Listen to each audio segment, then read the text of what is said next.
¿Cuáles son los principales acontecimientos relatados en la leyenda del oficio masónica? Algunos escritores han criticado duramente la leyenda del oficio por considerarla el fruto de una imaginación fértil o de una ignorancia absoluta. Sin embargo, al analizarla correctamente, es posible descubrir que se encuentra apoyada sobre lo que en ese momento se aceptaba como historia auténtica y cuya autenticidad no puede ser negada. En este programa, repasaremos los aspectos principales de la leyenda del oficio y buscaremos la verdad histórica que se esconde detrás de ellos. Soy el escritor masónico Albert Mackey, y les doy la bienvenida a Secretos de la Masonería.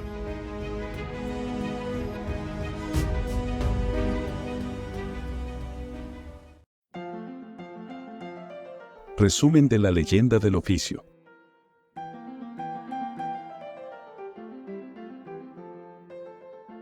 Albert Gallatin Mackey, 1807 a 1881.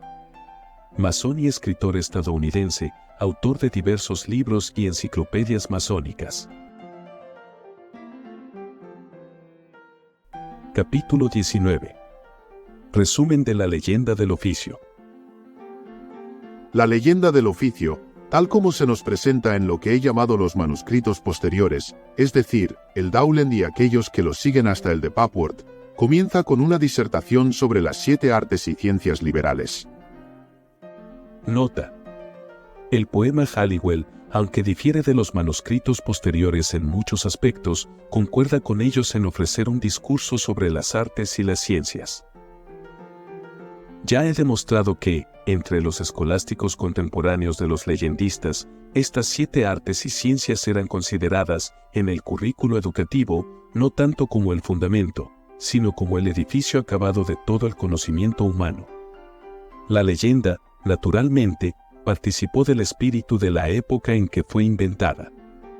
Pero especialmente los masones se referían a estas ciencias y hacían una descripción de ellas, como una especie de prefacio a la historia que estaban a punto de relatar, porque la principal de estas ciencias era la geometría, y a esta la consideraban sinónimo de la masonería. Ahora bien, la conexión íntima entre la geometría y la arquitectura, tal como la practicaban los francmasones operativos de la Edad Media, es bien conocida, ya que los secretos de los que se suponía que estos francmasones eran poseedores, consistían casi exclusivamente en una aplicación de los principios de la ciencia de la geometría al arte de la construcción. La leyenda procede, luego, a narrar ciertas circunstancias relacionadas con los hijos de Lamec. Estos detalles se dicen, en la leyenda, que fueron derivados del libro del Génesis, pero probablemente fueron tomados de segunda mano del Policronicon o Historia Universal del monje Higden, de Chester.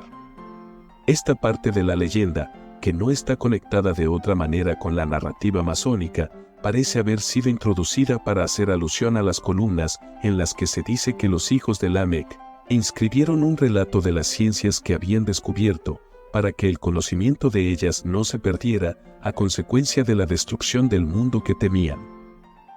La historia de las columnas inscriptas era una tradición de todos los pueblos, narrada, con variaciones, por cada historiador, y creída implícitamente por la multitud.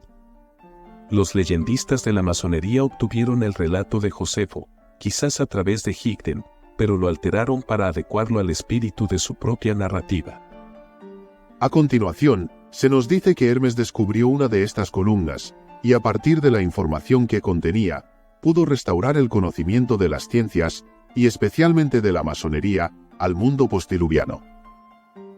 Esto fue un tributo de los leyendistas a la opinión, universalmente aceptada, de los antiguos, que veneraban al 3 veces grande Hermes, como el fundador mítico de toda ciencia y filosofía.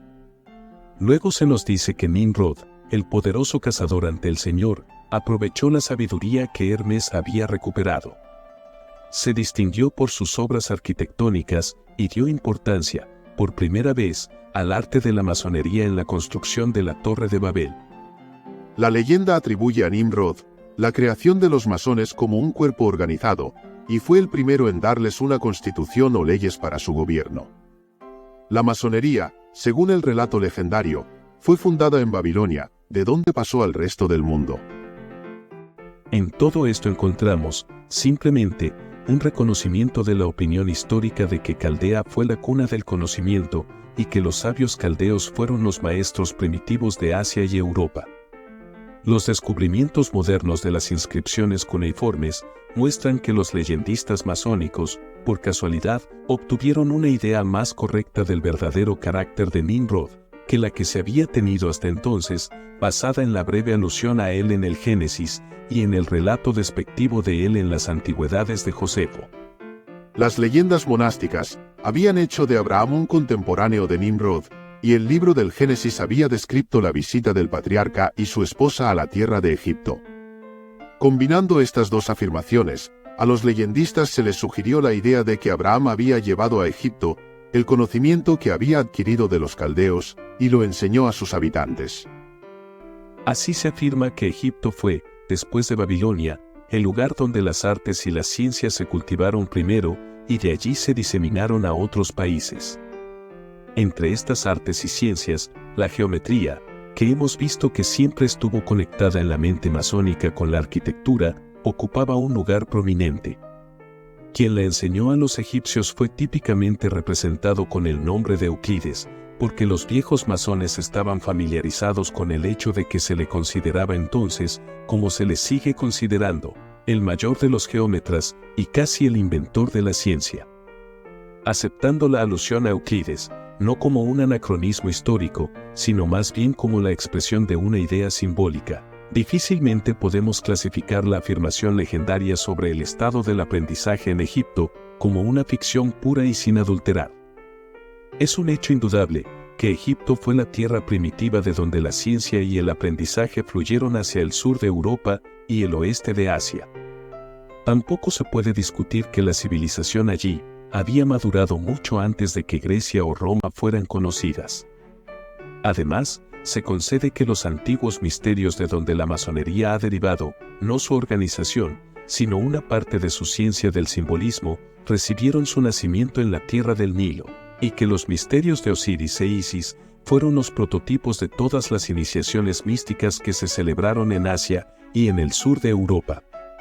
Incluso se ha afirmado, aunque creo incorrectamente, que fueron el origen de los de la Galia, Gran Bretaña y Escandinavia. Por una rápida transición, la leyenda pasa del establecimiento de la masonería, o arquitectura, pues debe recordarse que en la acepción legendaria las dos palabras son sinónimas, a su aparición en Judea, la tierra prometida, donde, bajo el patrocinio y la dirección del rey Salomón, se construyó el templo de Jerusalén.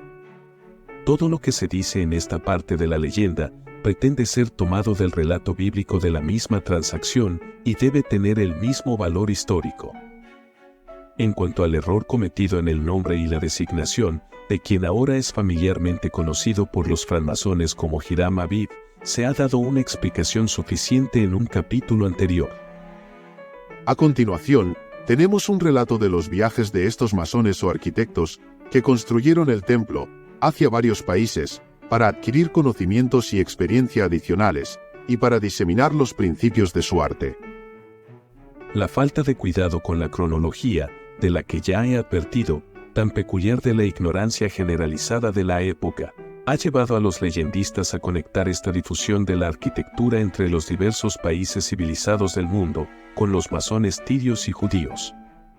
Sin embargo, las andanzas de ese grupo de constructores, conocidos como los francmasones viajeros de la Edad Media, a través de todos los reinos de Europa, y sus labores en la construcción de catedrales, monasterios y otros edificios públicos, son cuestiones de registro histórico.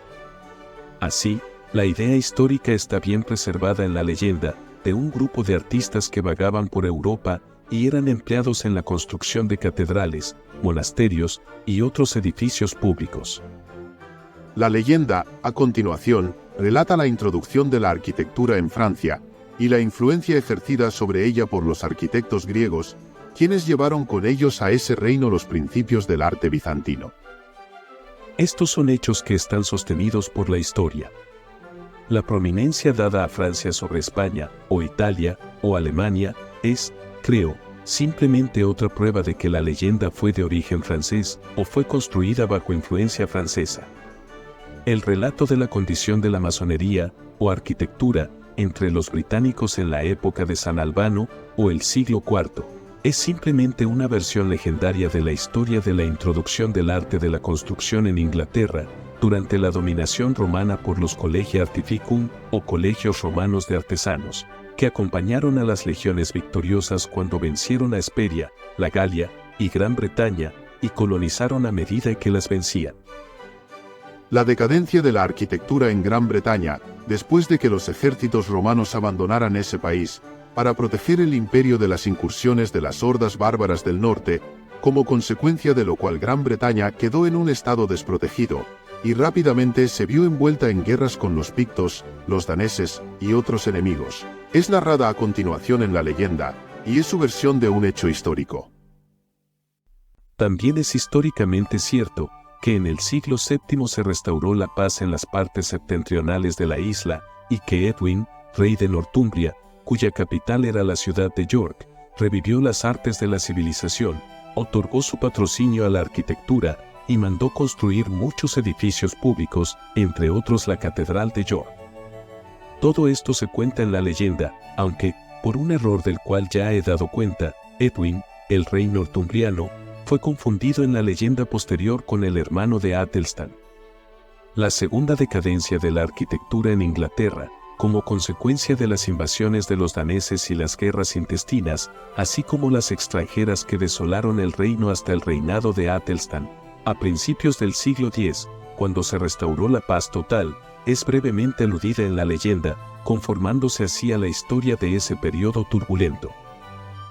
Como consecuencia de la restauración de la paz, la leyenda registra el renacimiento de la masonería o arquitectura en el siglo X, bajo el reinado de Athelstan, quien convocó a los masones y les otorgó una carta. Ya he discutido este punto, y demostrado que la narrativa de la leyenda no presenta nada improbable o increíble, sino que es fácil de reconciliar con los hechos de la historia contemporánea.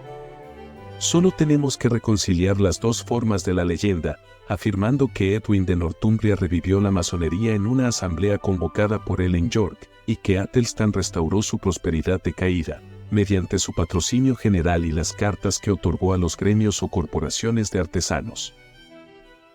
Al pasar de esta manera resumida, sobre los principales acontecimientos relatados en esta leyenda del oficio, la liberamos de la acusación de puerilidad grosera que se ha hecho contra ella, incluso por algunos escritores masónicos que la han visto con un espíritu de crítica inmadura.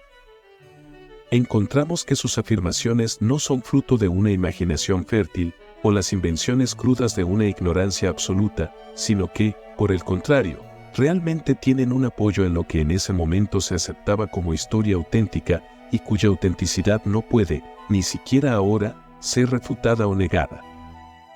Diseccionada, como lo ha sido aquí, por los cánones de la crítica filosófica, la leyenda del oficio ya no debe ser considerada una fábula o un mito, sino una narrativa histórica, relatada en el lenguaje pintoresco, y en el espíritu aún más pintoresco, de la época en que fue escrita.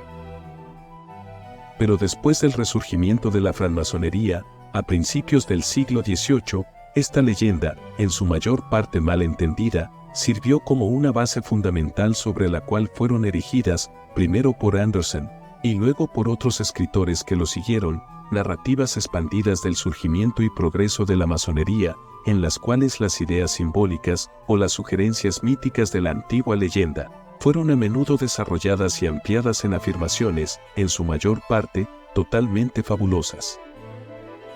De esta manera, estos escritores, que eran hombres educados e incluso eruditos, no han introducido tantas nuevas leyendas, sino más bien teorías fundadas en una leyenda, mediante las cuales han rastreado el origen y el progreso de la institución, en narrativas sin autenticidad histórica, y a veces contradictorias con la verdad histórica.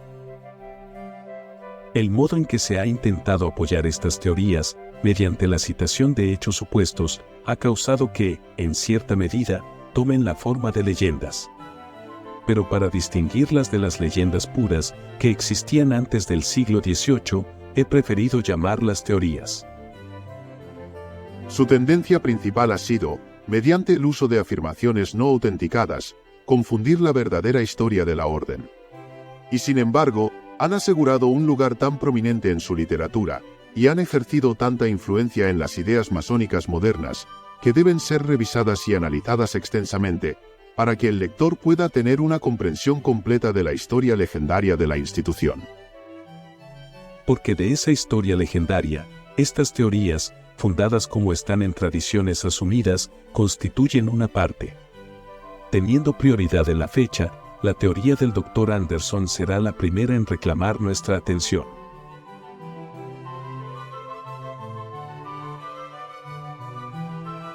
La historia de la francmasonería. Volumen 1. Albert Gallatin Mackey. 1898 y 1906. Nueva York y Londres. The Masonic History Company. Páginas 111 a 116.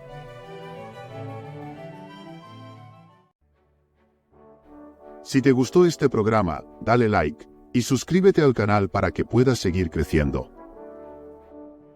También puedes apoyarnos dejando un súper gracias. O adquiriendo el libro, El viaje iniciático masónico, muerte y resurrección, del escritor argentino Diego Figueroa. Disponible en Amazon. Este programa fue posible gracias a los miembros de YouTube y a los mecenas de Patreon. Únete a nuestra logia de YouTube, como aprendiz, compañero o maestro. O visita patreon.com/Diego Figueroa y selecciona la membresía que prefieras para disfrutar de todos nuestros beneficios. Muchas gracias a Sergio David Burgos por unirse a nuestra logia con el grado de aprendiz. Muchas gracias a Ryu Glass por unirse a nuestra logia con el grado de maestro. Muchas gracias a Luis Fernando García Cruz por unirse a nuestra logia con el grado de maestro. Y muchas gracias a Fulcanelli por unirse también a nuestra logia con el grado de maestro. Gracias al aporte de todos ustedes, este canal puede seguir creciendo. Muchas gracias y hasta el próximo programa.